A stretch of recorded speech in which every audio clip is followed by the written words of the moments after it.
گھر میں جمعہ پڑھانے کا طریقہ، کیا گھر میں نماز جمعہ پڑھایا جا سکتا ہے؟ اگر پڑھایا جا سکتا ہے تو اس کا طریقہ کار کیا ہے اور کتنے لوگ ہونے چاہیے؟ طلال صاحب لاہور سے۔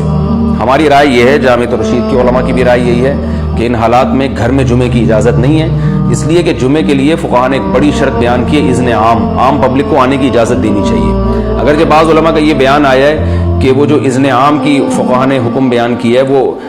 وہ جب ہے جب کسی مجبوری سے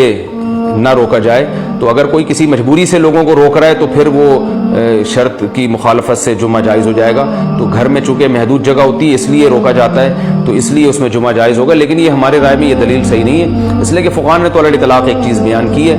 اور ظاہر ہے روکا جو لوگوں کو جائے گا تو کوئی نہ کوئی وجہ تو ہوگی نا، بلا وجہ تو کوئی بھی نہیں کسی کو روک سکتا۔ تو گھروں میں کیونکہ اذن عام نہیں ہوتا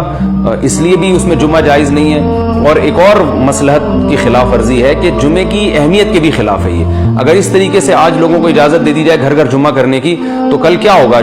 جمعے کا تو مطلب ہی جو جمعہ ہے نا، جمعہ یہ کہتے ہی اجتماع کو ہے، اجتماع سے نکلا ہے، کراؤڈ کو کہتے ہیں۔ تو اگر اس طرح سے لوگوں کو اجازت دے دی جائے تو پھر نتیجہ یہ نکلے گا کہ جمعے کی ویلیو ختم ہو جائے گی اسلام میں، تو کراؤڈ اور اجتماع جو مقصد تھا وہ سارا ختم ہو جائے گا، اور پھر کل یہی ہوگا کہ آج مسجد میں ذرا لیٹ ہو گیا ہوں تو چلو بیگم پیچھے کھڑی ہو جاؤ، دو چار محلے کے اور لوگ چلو ادھر ہی جمعہ پڑھ لیتے ہیں، ہر جگہ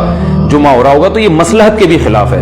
تو میں جو یہ بات کہہ رہا ہوں یہ حضرت مفتی تقی عثمانی صاحب کی رائے بھی یہی ہے، اور انہوں نے اسی پر بات کی ہے کہ ہم گھروں میں آج کل جو لاک ڈاؤن کی وجہ سے مسجدوں میں جو گورنمنٹ نے جمعے کو محدود کر دیا، تو وہ اس کی بیس پر ہم گھروں میں لوگوں کو جمعہ پڑھنے کی اجازت نہیں دے سکتے۔ تو یہی رائے حضرت مفتی تقی عثمانی صاحب کی بھی ہے، جامعۃ الرشید کے علماء کی بھی یہی رائے ہے، لیکن بہرحال اختلافی مسئلہ ہے، بعض علماء جائز کہہ رہے ہیں۔ تو جب کوئی اختلافی مسئلہ ہو کسی بھی عالم کو آپ فالو کر لیں، کسی دوسرے پر آپ طنز نہ کریں، اس کی تضحیق نہ کریں، جو ہے نا توہین نہ کریں، کسی کی بھی رائے پر عمل کریں۔ ہماری رائے یہی ہے کہ گھر میں جمعے کی اجازت نہیں ہے۔ ہاں ایک اشکال ہوگا کہ پھر مسجد میں بھی تو اذن عام نہیں ہے، کہ حکومت نے کہا ہے کہ 5-6 آدمیوں سے زیادہ نہ ہو مسجد میں، تو یہ اگرچہ اذن عام نہیں ہے لیکن وہ گورنمنٹ نے چونکہ فیصلہ کیا ہے کہ مسجدوں میں جمعہ ہوگا، تو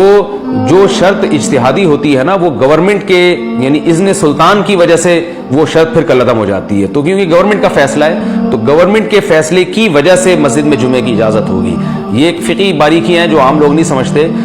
خلاصہ یہی ہے، خلاصہ میں بتا دیتا ہوں، وہ سمجھ میں آ جائے تو اچھی بات ہے، کہ مسجد میں جمعہ پڑھیں نہیں ہو سکتا، اگر گورنمنٹ نے پابندی لگائی ہے آپ کے مسجد میں جانے پر، تو گھر میں ظہر کی نماز پڑھیں۔ پھر اس میں دو رائے ہیں علماء کی، بعض علماء کہتے ہیں کہ جماعت سے پڑھیں، بعض کہتے ہیں انفرادی پڑھیں، تو ہماری رائے یہی ہے کہ انفرادی پڑھی جائے گی جماعت۔ اگرچہ بہت بڑے عالم ہیں حضرت مفتی تقی عثمانی صاحب، ان کی رائے یہ ہے کہ ظہر گھر میں جماعت سے بھی پڑھ سکتے ہیں، لیکن جامعۃ الرشید کے علماء کو اس رائے پر اطمینان نہیں ہے۔ وہ تو علماء میں اختلاف رائے ہوتا ہے، دلائل کیا ہیں اس بحث میں جانے کی ضرورت نہیں ہے، پیچیدہ بحث بن جائے گی۔ احتیاط یہی ہے کیونکہ اس پر سب کا اتفاق ہے کہ گھر میں ظہر کی نماز انفراداً پڑھنا تو بالکل جائز ہے، جماعت میں اختلاف ہے، اس لیے ہم کہتے ہیں بھائی انفراداً پڑھ لو